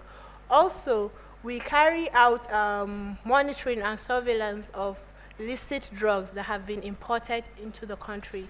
This is to make sure that there is no diversion of those imported narcotics and controlled substances for illicit use, while ensuring that they are available for use in the hospitals and for research purposes. This we carry out by doing warehouse inspections and verification of sales. So when somebody applies for import of, let's say, tramadol, NAFDAC is responsible for giving the import permit and permit to clear. So before we issue that, we carry out inspection of their warehouses and make sure that their records, their distribution records, can be authenticated, which means any suspicious or huge amount of consignment that has been sold to Mr. X, we go to verify that Mr. X actually bought and received it. Now, if Mr. X did not receive it, we'll move it over to our investigation and enforcement unit, which tracks down to ensure what happened to that. And if that is not ascertained, then that company will not be given import permit again to bring in narcotics into the country. Thank you very much, Jamila Mukhtar. And quickly, the MC said our time is off, but quickly, I will go to Dr. Hashim Mohamed Suleiman, who is from the academia, to give his own perspective. Okay, thank you. I will be very brief. I have some little things. After listening to everything and from the literature, as a social scientist, I should not be definite, but I'm definite about my opening statement. Anywhere there is terrorism, there is banditry, there is crime, there is violence, there is human trafficking, and there is environmental devastation, there are drugs. Everywhere you see these things we are talking from yesterday to today, there are drugs. So I think we need to ask ourselves, what is the relationship between drugs abuse and all the things we have gathered here to talk? To give more hints there, I'm short. As of 2022, a year ago, there are 14.3 million Nigerians from 15 to 64 years old that are abusers of drugs. 14.3 million. However, where I'm coming from completely is we are having problem with the adaptability of these drug pushers. They have segregated the drug use into three. They have the drugs for the rich and the powerful, which are NDLEA, NAFDAC, and co. Their eyes are there. They have drugs for the poor masses and for everybody. And the one that is reigning now, somebody was talking below the radar, I call them silhouetted drugs. Most of us here are users. I call them plus. Water plus. You are asked to take paracetamol 2 in the morning. You say it will not work. Let me take 4. It's plus.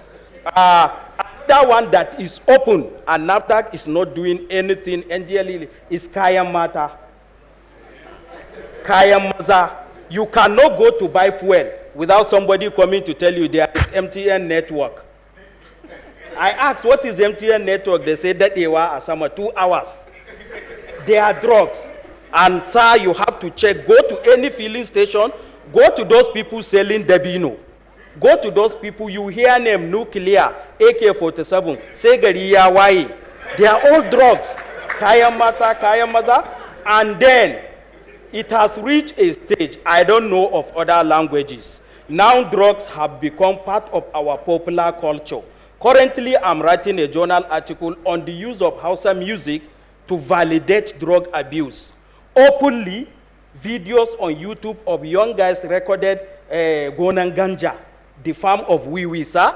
Check YouTube, students are watching. And then there is a popular Hausa that is even saying, if you are not smoking Indian hemp, you should not insult those, because if you are not smoking, either your father is smoking or your son is smoking, so it's something good.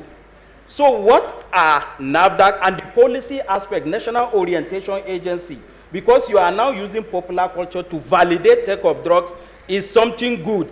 Thank God youth corpers are here, Colorado. You know what I'm saying. I know you will say no. All these are what I tagged below the radar plus. plus, that's what I just, so I know I'm a teacher in the university. Students come with bag, they fall down, you check and you see plus. So NAFDAC, NDLEA, and the national orientation should check not about the drugs for the rich, because there is akurukura, there is agawagi, that people now, they are herbs. You take, you put in water, I say water plus, you just take it small. A friend once told me mistakenly he saw somebody brewing tea, and he took it, he said, can you imagine I wash my wife's clothes in the night? These are drugs. You see them brewing tea, so these are the plus I'm talking. We should be careful. These are drugs not for the rich, but they are for everyday consumption. Thank you. Thank you very much for this wonderful perspective. Quickly, I will take the legal person last. I will call on my good friend who is an expert in financial intelligence to give his, that's Dr. Faisal, to give his own perspective. Dr. Faisal, you have 2 minutes. Thank you very much, Mr. Chairman. So since you've only given me 2 minutes, I'll just be very brief about it. Well, from my own perspective, financial intelligence is all about disruption. How do you disrupt the activities of these drug traffickers? So what you do is you target what hurts them the most, which is the financial aspect. Because at the end of the day, anybody who is engaged in drug trafficking, he is not there to use the drugs for his own consumption alone, but it is to earn some kind of income. And at the end of the day, most of these drug traffickers that are being arrested at the airports or along the roads in the country, these are the small fish. The big fish are those who are living in very big homes, not only in Nigeria, but also outside the country. So you have to get to them. How do you get to them? You trace the money. This is where the NFIE comes in. We collaborate with the NDLEA. They send in requests to us. We have a form of sending intelligence to the NDLEA. Between 2022, 2021, I think we've sent over 120 intelligence reports to them to help them in their investigation. And this has yielded a lot of positive results. As you can see from the current NDLEA boss, a lot of convictions have been secured. But at the end of the day, sometimes this might not be enough, as my colleague who just mentioned here, that when they go to court, they get some suspended sentences or some fines. This might not be sufficient. Sometimes you have to be creative. Some of us who have a bit of history, if you refer back to the US in the 1920s and 30s, when they had organized crime at its peak. In Chicago, you had Al Capone, who was the head of a mafia group. He was involved in so much crime, but at the end of the day, how was he arrested? Because he could not explain his source of wealth. So at the end of the day, the IRS, which is the Inland Revenue Service, like the FIRS here, was able to get him on tax evasion. So sometimes we can use this kind of methods to also get to those high and mighty in those mansions. Thank you. Thank you very much for sticking to time. Finally, I will call on Nneka Ofia, the Chief Legal Officer of NAFDAC, to give us her own legal perspective on how to deal with issues of drug crimes and the networks, the organized crime networks that were created, that are making it difficult to tackle these issues. And also I want you to put it in perspective what Mohammed Kaka mentioned about the judicial aspect or judicial sector sabotaging the efforts of the security and law enforcement agencies. You have 2 minutes to make your intervention. Thank you so much, sir, for giving us the opportunity. I thank our speaker. He really dealt much on the topic. But I'll come from the legal angle. I want to just share a little experience we had, our classical case of the My Pikin drug. It was an adulterated drug. And for the act we were using to prosecute that case was our Cap C-34, the counterfeit and fake drugs and unwholesome processed foods. Now, that act prescribes 500,000 naira and within 5 to 15 years. So at the end of the day, the judge is constrained to what the law is or what provisions the law has, just like what our senior colleague from NDLA has mentioned. The laws are an issue because the stiffer penalty is not given to those drug crimes, those that commit drug crimes. Now, from our own angle, from NAFDAC, what we have done is to go to National Assembly. Currently, our act has been reviewed with the previous National Assembly, so we were just waiting for the assent of the president before the new transition. So we're still working on it. And in that new one, we have prescribed new innovations to be able to handle the drug cartel, because it's a highly organized crime, because they are fully funded, and because our penalties are not stiff enough, we're not able to curtail their activities.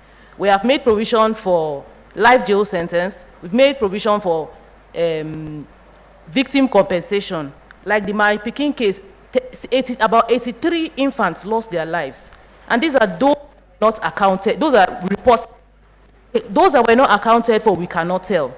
So now we have an opportunity where victims that suffered grievous bodily harm will be compensated. Then asset forfeiture is also part of what we have, the innovations we have put in our new law, so that those linked to those drug crimes will be made to forfeit their assets. And with that, you are able to, penalize and reduce the incidence of that crime that is being committed. Thank you so much. Thank you very much. In conclusion, I would like to say this, that from what I was able to deduce from all the intervention is that the problem is systemic. Systemic in the sense that there are a lot of stakeholders involved. And for us to tackle this issue, all the stakeholders, that is positive stakeholders, must come together in order to tackle the issue. For instance, the policies are there, but the issue is implementation. And for us to do this, the security agencies, the government, civil society organizations, parents, teachers, all of us have to come together in order to tackle this issue of drug crime. And also, the security agencies should, I know they are doing their best, but they have to put in more efforts in order to use intelligence to identify these networks, because these networks are strong networks that involve big men, politicians, think tanks in the network, because it has become an industry. People are making a lot of money out of it, and they are what? Drug entrepreneurs. And we have to dismantle these networks before we should be able to handle this issue. Finally, I would like to thank the organizers for giving us the opportunity, and also our keynote presenter or speaker. We thank you so much for presenting a wonderful paper. The panelists, thank you very much for having time. And finally, the audience for being with us since morning. And it has been a long day, and I believe it has come to an end. We can now go back. Thank you very much, sir. Thank you. Let's keep the claps going for this panel. Of course, the last panel, so you don't have to be afraid of anything. We'll just take now the communique for the event, which will take less than 5 minutes. And of course, we take the vote of thanks by the chairman of the symposium. So the communique theme, I will expect you here now to read the communique. I indulge us to pay attention to what they will be reeling out, because it's going to be a document arising from this 2-day event that started yesterday. So the communique team, your 1 minute is gone.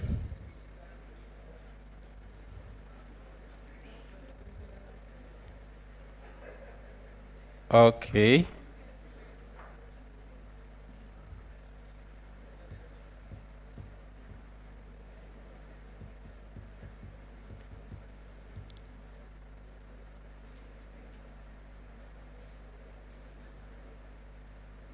So we'd like to thank you for being patient with us, since morning. We started this section about 9:30 in the morning, and here we are. It's about 5:30 in the evening. And so we'd like to thank you very much. I'm not giving a vote of thanks. Of course, the chairman is here to do that. And here we have the communique team. Let's clap our hands for the team, please.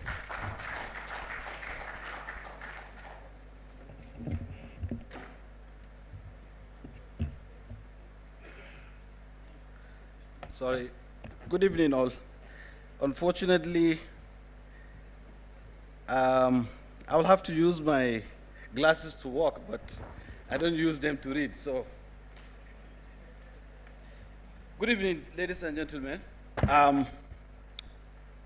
We want to present to you what has happened yesterday and today and what we brought out from it. And by way of background, I will start with an introduction. Well, organized crime is a pervasive and complex issue threatening subnational, national, and global stability, security, and the rule of law.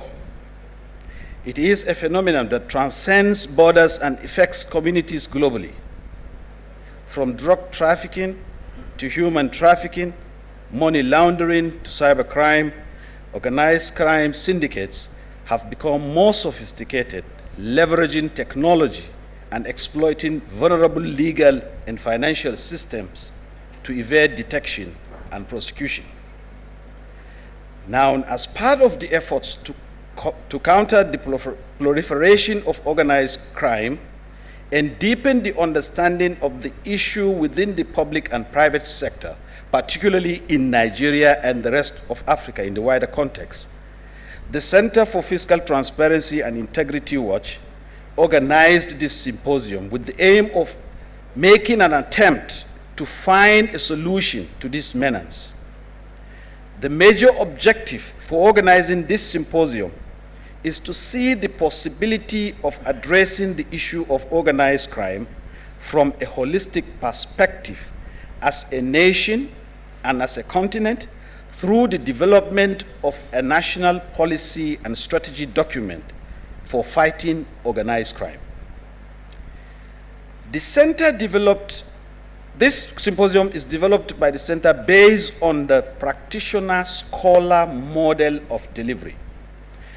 Thus, that is why you see the presentations that went on between yesterday and today is mostly done from the academia. The presenters are from the academia, while the discussants or panelists are from the practitioner's perspective, including CSOs and other non-profit organizations.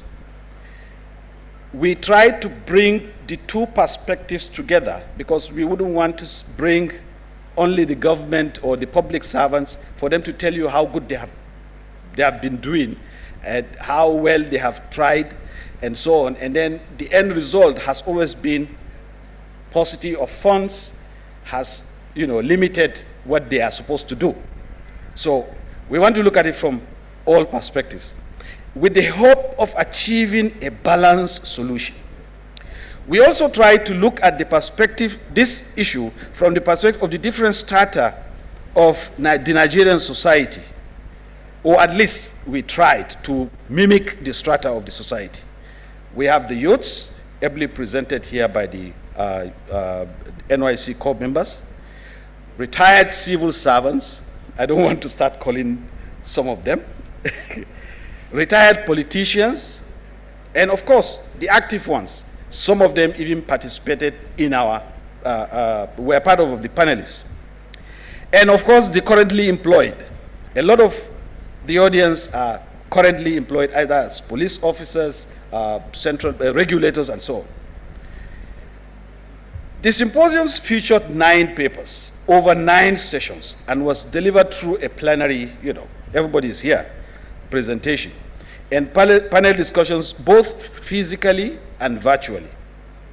The papers ran through different themes of organized crime, from human trafficking, cybercrime, violent conflicts, and other financial crimes, including terrorism, environmental crime, and so on and so forth.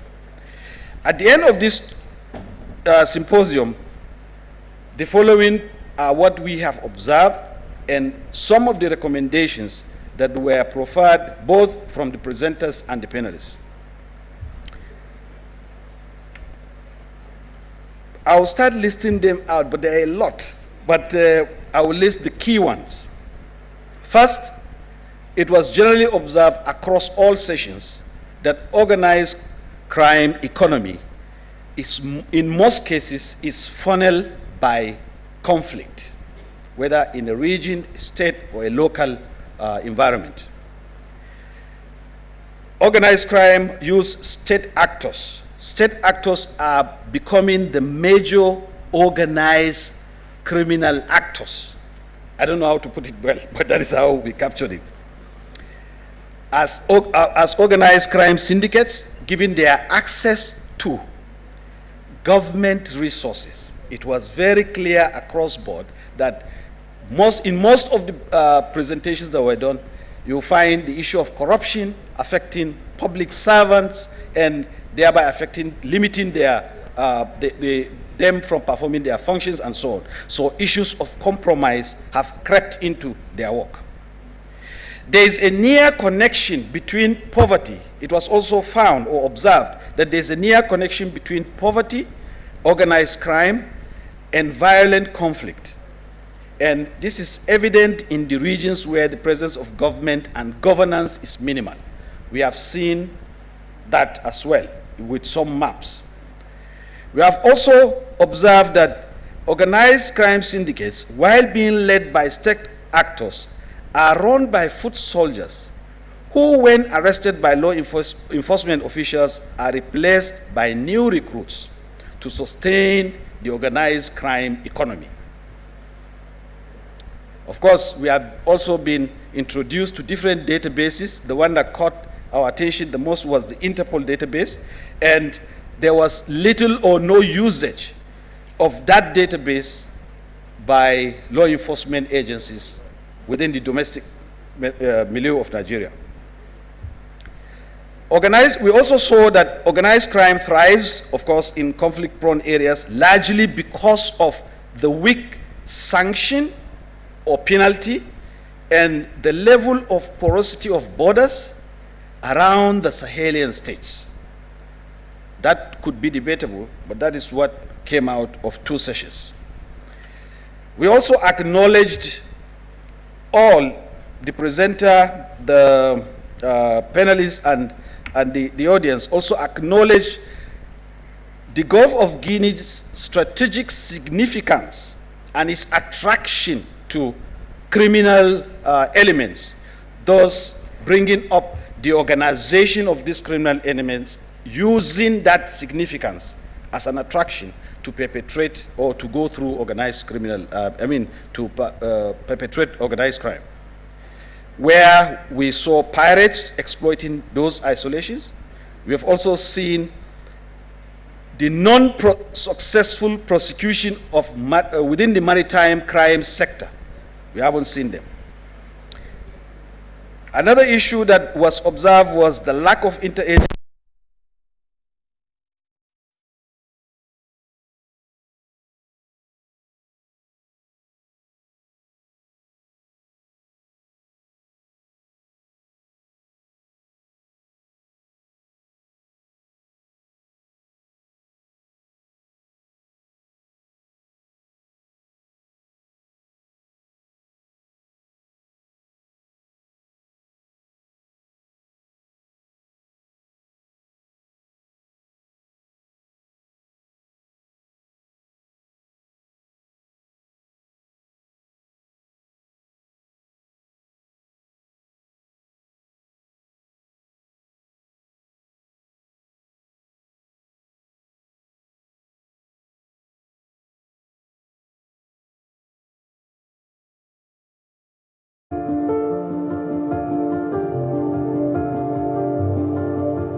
I mean, interagencies, agencies need to work together under one umbrella so that they can approach the issue from that perspective.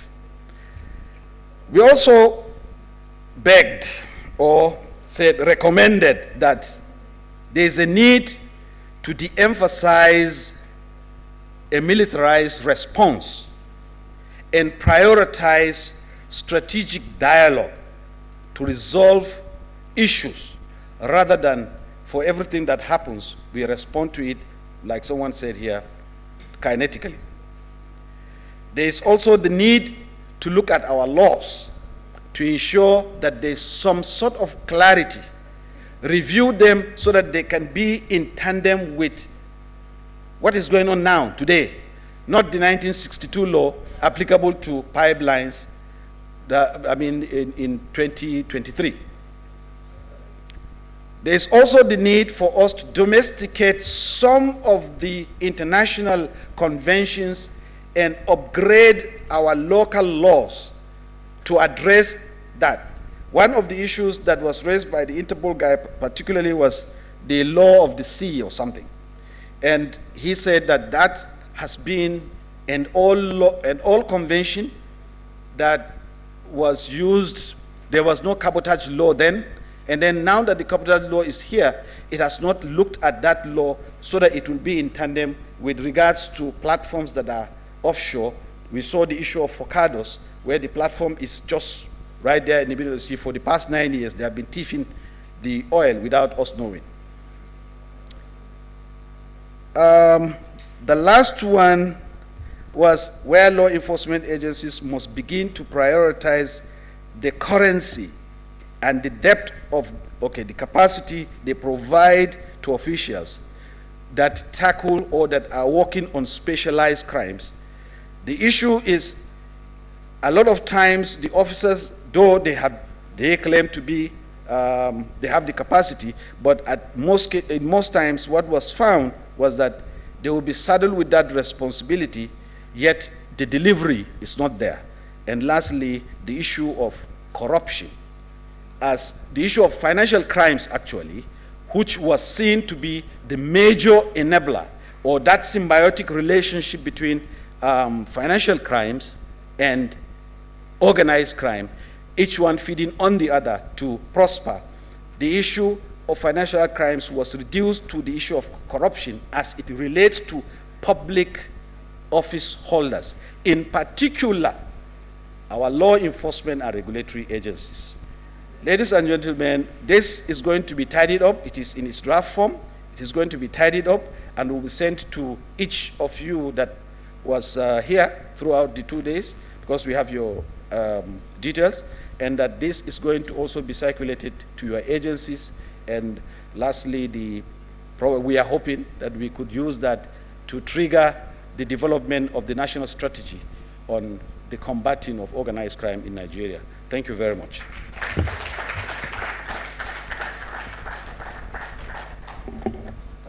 Yes, thank you very much, sir. To the rapporteur team, thank you very much. So at this juncture, we would like to invite the chairman of the symposium, who has been with us since morning.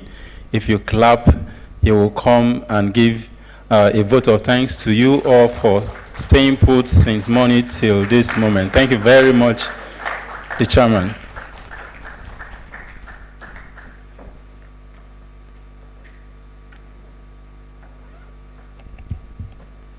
Distinguished ladies and gentlemen, you agree with me that for the past 2 days we have been having very robust discussion on this very important international symposium topic on countering organized crime. From the outset, I want to thank every one of you. If you look at your time now, it's almost to 6. That shows that we have actually thoroughly enjoyed ourselves. I have served the United Nations, and I can tell you that the robust discussion we have had here for the past 2 days are on the same level with that we used to have in the United Nations. Please give yourself a round of applause.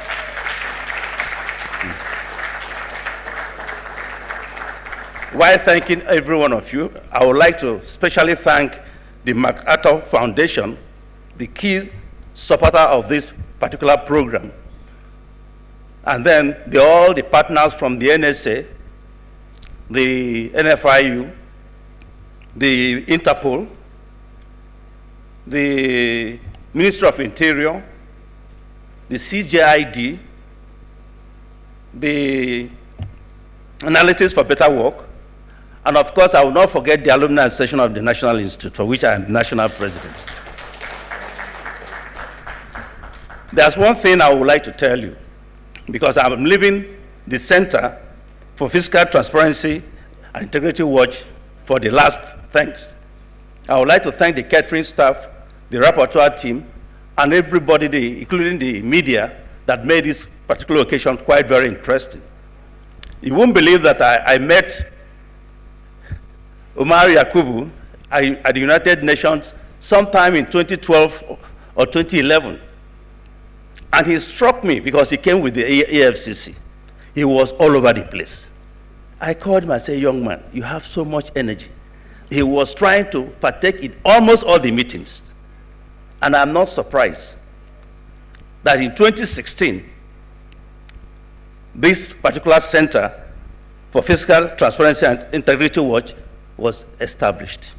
And nobody will believe it's less than 8 years old. And they have done so well on this issue.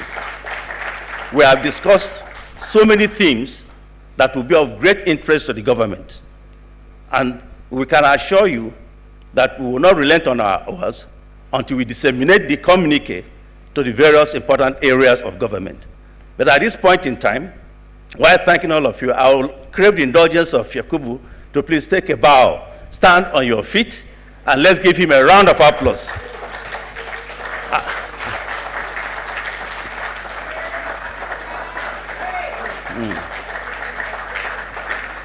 And all members of the board, I have not forgotten my Angela, Her Excellency, Ambassador Angela Nwogu, and Aliu and the rest of you for packaging this thing in such a way that we have spent 2 solid days and we are not bored.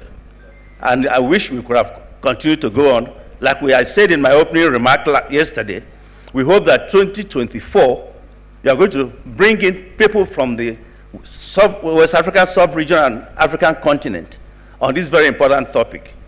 Organized crime is a key. If we tackle it properly, it will get sustainable development for the country. On behalf of the Center for Fiscal Transparency and Integrity Watch and our own selves, we want to say thank you so much for this wonderful occasion. We pray that the Almighty God will continue to strengthen the center and every one of us that participated here. And as we go home, He will take us home peacefully. Thank you very much.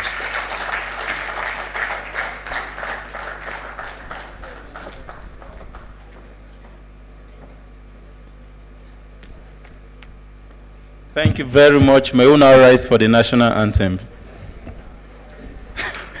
After the count of 3, technical team, is that possible, or we'll sing?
Thank you very much. Have a good evening.